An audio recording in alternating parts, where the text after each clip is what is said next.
Media plays a vital role in shaping and connecting every society and government.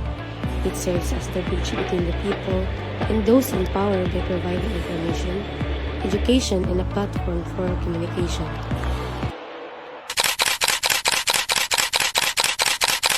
Use social media and online platforms to connect with the public and gather feedbacks on government policies.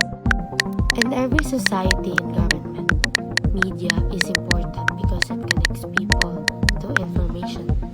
It spreads news about laws, government programs, and emergencies, so citizens remain informed and aware of what's happening around them.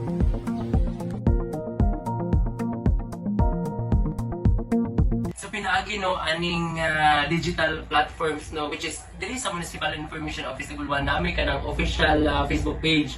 So pinaagi aning maong page diya na mo ginapang post no, as what I said earlier nga diya may post sa mga achievements, mga pahibalo no, through posting no sa social media, labi na gid sa Facebook no, Facebook page.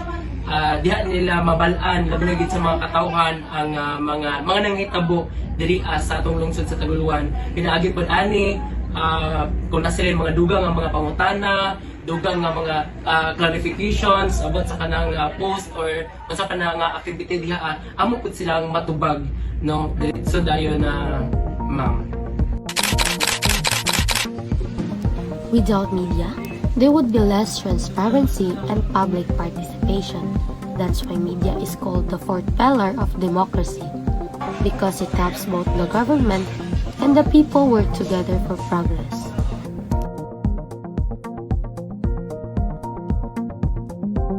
For example, nalagyan na ma'am is mismo nga mong Facebook page, no, which is dila sila ga-communicate.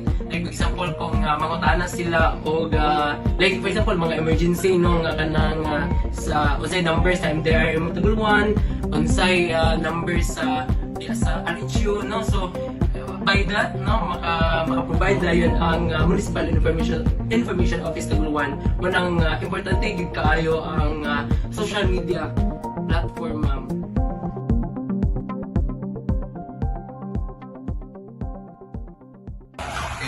As part of the family organization, in order for us to deliver the information fast as is using information and technology, then definitely most commonly is the messenger using the Facebook. So even in school, if the teachers have activities and assignments to be informed with regards to the operation of the schools, our heads also will give us instruction based on what we call the group chats. So in that way, the transactions or the instruction from our head is easier and faster, since that they don't have, unlike before that we learned that they will not find time to work and talk about sharing.